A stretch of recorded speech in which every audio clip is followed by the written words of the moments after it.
ఆకాశవాణి ప్రాంతీయ వార్తలు చదువుతున్నది సాయి సిస్లా. ఈరోజు వార్తల్లోని ముఖ్యాంశాలు: మానవాళి విజయం మన సమిష్టి శక్తిలో దాగి ఉందని, యుద్ధభూమిలో కాదని ప్రధానమంత్రి నరేంద్ర మోదీ ఉద్ఘాటించారు. ఆంధ్రప్రదేశ్లోని కర్నూలు పట్టణంలో హైకోర్టు బెంచ్ ఏర్పాటు చేయడానికి ప్రభుత్వం సిద్ధంగా ఉందని ముఖ్యమంత్రి ఎన్ చంద్రబాబు నాయుడు ప్రకటించారు. తెలంగాణ రాష్ట్రంలో కుటుంబ డిజిటల్ కార్డులు జారీ చేయడానికి అధికారులు చర్యలు తీసుకోవాలని ముఖ్యమంత్రి ఏ రేవంత్ రెడ్డి అధికారులను ఆదేశించారు.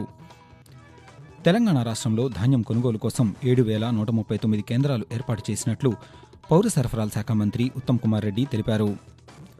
ఆంధ్రప్రదేశ్లో వరద బాధితుల సహాయానికి సంబంధించి రెవెన్యూ శాఖ ఉత్తర్వులు జారీ చేసింది. బంగాళాఖాతంలో ఉపరితల ఆవర్తనం కారణంగా ఉభయ తెలుగు రాష్ట్రాలలో రానున్న 3 రోజుల్లో వర్షాలు కురిసే అవకాశముంది. వార్తల వివరాలు: మానవాళి విజయం మన సమిష్టి కృషిలో దాగి ఉందని, యుద్ధభూమిలో కాదని ప్రధానమంత్రి నరేంద్ర మోదీ ఉద్ఘాటించారు. అమెరికా పర్యటనలో ఆయన న్యూయార్క్లోని ఐక్యరాజ్యసమితి జనరల్ అసెంబ్లీలో గత రాత్రి జరిగిన సమిట్ ఆఫ్ ద ఫ్యూచర్ను ఉద్దేశించి ప్రసంగిస్తూ ప్రపంచ శాంతి, అభివృద్ధి కోసం అంతర్జాతీయ సంస్థలలో సంస్కరణలు అవసరమని అభిప్రాయం వ్యక్తం చేశారు. ప్రపంచ భవిష్యత్తు గురించి అంతర్జాతీయ సమాజం చర్చిస్తున్న సందర్భంలో మానవ కేంద్రీకృత విధానాలకు అత్యధిక ప్రాధాన్యం ఇవ్వవలసిన అవసరముందని, ఈ దిశగా డిజిటల్ మౌలిక వసతులను ప్రపంచంతో పంచుకునేందుకు భారతదేశం సిద్ధంగా ఉందని నరేంద్ర మోదీ ప్రకటించారు.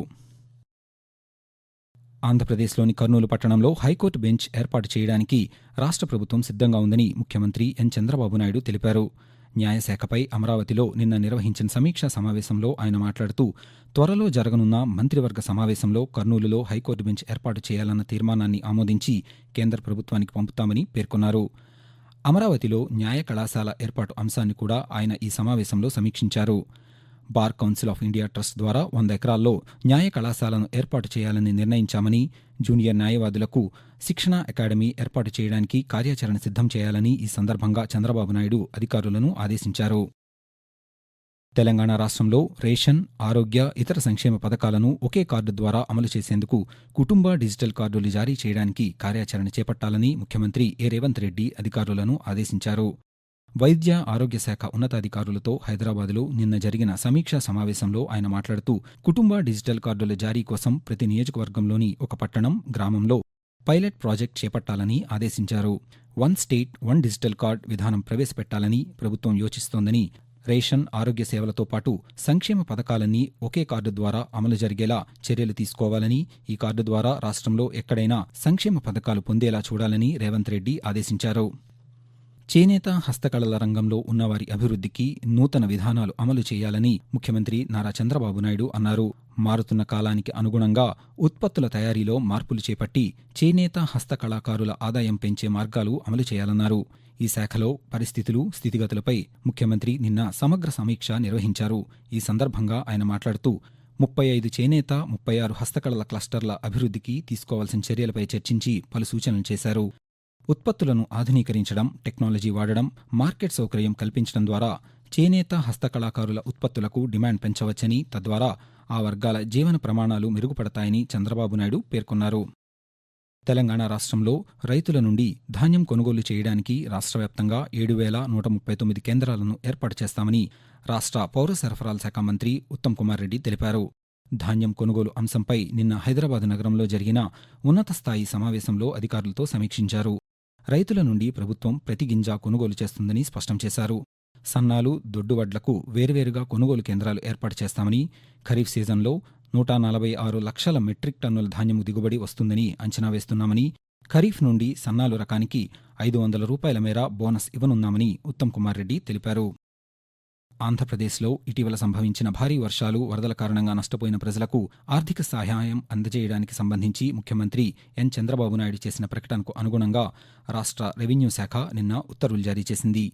ఈ ఉత్తర్వుల ప్రకారం 179 గ్రామ, వార్డు సచివాలయాల పరిధిలో ఇళ్లు పూర్తిగా నీట మునిగిన వారికి 25,000 రూపాయల ఆర్థిక సహాయం అందజేస్తారు.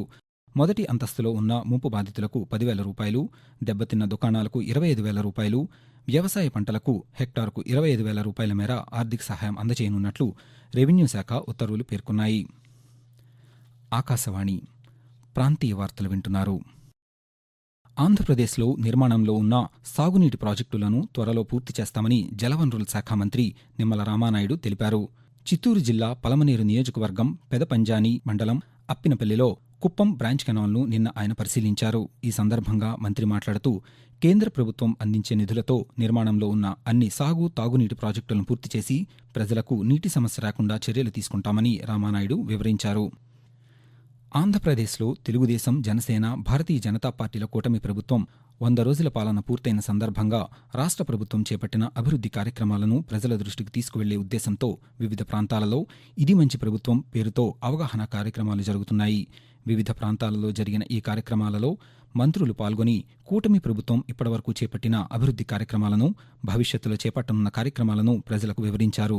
నిన్న నెల్లూరు నగరంలో జరిగిన కార్యక్రమంలో పురపాలక, పట్టణాభివృద్ధి శాఖ మంత్రి పి. నారాయణ, పార్వతీపురం మన్యం జిల్లా పాచిపెంట మండలం పాంచాలి గ్రామంలో మహిళా శిశు సంక్షేమ శాఖ మంత్రి గుమ్మిడి సంధ్యారాణి పాల్గొనగా, తూర్పుగోదావరి జిల్లా నిడదవోలు రూరల్ మండలం డి. ముప్పవరం గ్రామంలో జరిగిన కార్యక్రమంలో పర్యాటక, సాంస్కృతిక శాఖ మంత్రి కందుల దుర్గేష్ పాల్గొన్నారు.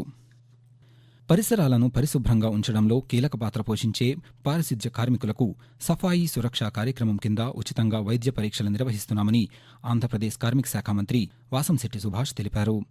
డాక్టర్ బిఆర్ అంబేద్కర్ కోనసీమ జిల్లా రామచంద్రాపురం ఆసుపత్రిలో స్వచ్ఛతా హీ సేవ కార్యక్రమాలలో భాగంగా పారిశుధ్య కార్మికులకు ఉచిత వైద్య పరీక్షలు నిర్వహించే కార్యక్రమాన్ని నిన్న ఆయన ప్రారంభిస్తూ పరిసరాలు పరిశుభ్రంగా ఉండాలన్న ఉద్దేశంతో కేంద్ర ప్రభుత్వ ఆధ్వర్యంలో ఈ నెల 17వ తేదీ నుండి అక్టోబర్ 1వ తేదీ వరకు దేశవ్యాప్తంగా స్వచ్ఛతా హీ సేవ కార్యక్రమాలు జరుగుతున్నాయని, రాష్ట్ర ప్రభుత్వం ఈ కార్యక్రమాన్ని ప్రత్యేక దృష్టి సారించి నిర్వహిస్తోందని చెప్పారు.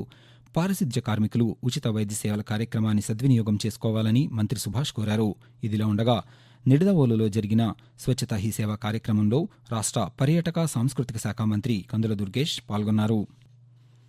తెలంగాణ రాష్ట్రంలో భారీ వర్షాలు, వరదల వల్ల నష్టపోయిన రైతులకు ప్రభుత్వం ప్రకటించిన ఆర్థిక సహాయాన్ని అందచేయనున్నట్లు రెవెన్యూ శాఖ మంత్రి పొంగులేటి శ్రీనివాసరెడ్డి తెలిపారు. ఖమ్మం జిల్లా నేలకొండపల్లి పట్టణంలో నిన్న జరిగిన ఒక కార్యక్రమంలో ఆయన మాట్లాడుతూ 2 రోజులలో రైతులకు ఆర్థిక సహాయం అందేలా చర్యలు తీసుకుంటున్నామని చెప్పారు. పశ్చిమ మధ్య బంగాళాఖాతం, మయన్మార్ దక్షిణ తీరం, దాని పరిసర ప్రాంతాలలో కొనసాగుతున్న 2 ఉపరితల ఆవర్తనాలు విలీనమై మధ్య బంగాళాఖాతంలో ఉపరితల ఆవర్తనంగా ఏర్పడే అవకాశముందని, దీని ప్రభావంతో ఆంధ్రప్రదేశ్, తెలంగాణ రాష్ట్రాలలోని అనేక ప్రాంతాలలో రానున్న 3 రోజుల పాటు తేలికపాటి నుండి ఒక మోస్తరు వర్షాలు కురిసే అవకాశముందని భారత వాతావరణ కేంద్రం తెలిపింది. ఉరుములు, మెరుపులతో పాటు గంటకు 30 నుండి 40 కిలోమీటర్ల వేగంతో గాలులు వీస్తాయని కూడా పేర్కొంది. ఇదిలా ఉండగా హైదరాబాదు నగరంలో నిన్న సాయంత్రం అనేక ప్రాంతాలలో వర్షం కురిసింది. రహదారులపై నీరు నిలిచిపోవడంతో వాహనదారులు ఇబ్బందులు ఎదుర్కొన్నారు. ప్రధానమంత్రి నరేంద్ర మోదీ నేతృత్వంలో మూడోసారి అధికారంలోకి వచ్చిన ఎన్డీఏ ప్రభుత్వం తొలి 100 రోజుల పాలన పూర్తి చేసుకుంది. ఈ 100 రోజుల్లో వికసిత్ భారత్ దిశగా మోదీ 3.0 పాలన సాగింది. ప్రజల జీవితాలపై సానుకూల ప్రభావం చూపే విధంగా, తద్వారా వికసిత్ భారత్ 2047 కోసం బలమైన పునాది వేస్తూ మొదటి 100 రోజుల్లో ప్రధానమంత్రి అనేక ముఖ్యమైన నిర్ణయాలను తీసుకున్నారు. కాగా ఎన్డీఏ ప్రభుత్వం 100 రోజుల పాలనపై ఆకాశవాణి విజయవాడ ప్రాంతీయ వార్తా విభాగం రూపొందించిన ప్రత్యేక కార్యక్రమం ఈరోజు ఉదయం 10 గంటలకు ప్రసారమవుతుంది. తిరుమల శ్రీవారి లడ్డూ కల్తీ జరిగిన ఘటనపై ప్రత్యేక విచారణ సంఘం నివేదిక అందిన వెంటనే ప్రభుత్వం చర్యలు తీసుకుంటుందని ఆంధ్రప్రదేశ్ దేవాదాయ శాఖ మంత్రి ఆనం రామనారాయణ రెడ్డి తెలిపారు. శ్రీ పొట్టి శ్రీరాములు నెల్లూరు జిల్లా ఆత్మకూరులోని శ్రీ అలఘనాథ స్వామివారి ఆలయంలో నిన్న జరిగిన సంప్రోక్షణ కార్యక్రమంలో పాల్గొన్న అనంతరం ఆయన పాత్రికేయులతో మాట్లాడుతూ లడ్డూ ప్రసాదంలో జరిగిన తప్పిదానికి ప్రజలంతా ఆందోళన చెందుతున్నారని పేర్కొన్నారు. ఆకాశవాణి ప్రాంతీయ వార్తలు ముగించే ముందు ముఖ్యాంశాలు మరొకసారి. మానవాళి విజయం మన సమిష్టి శక్తిలో దాగి ఉందని, యుద్ధభూమిలో కాదని ప్రధానమంత్రి నరేంద్ర మోదీ ఉద్ఘాటించారు. ఆంధ్రప్రదేశ్లోని కర్నూలు పట్టణంలో హైకోర్టు బెంచ్ ఏర్పాటు చేయడానికి ప్రభుత్వం సిద్ధంగా ఉందని ముఖ్యమంత్రి ఎన్. చంద్రబాబు నాయుడు ప్రకటించారు. తెలంగాణ రాష్ట్రంలో కుటుంబ డిజిటల్ కార్డులు జారీ చేయడానికి అధికారులు చర్యలు తీసుకోవాలని ముఖ్యమంత్రి ఏ. రేవంత్ రెడ్డి అధికారులను ఆదేశించారు. తెలంగాణ రాష్ట్రంలో ధాన్యం కొనుగోలు కోసం 7,139 కేంద్రాలు ఏర్పాటు చేసినట్లు పౌర సరఫరాల శాఖ మంత్రి ఉత్తమ్ కుమార్ రెడ్డి తెలిపారు.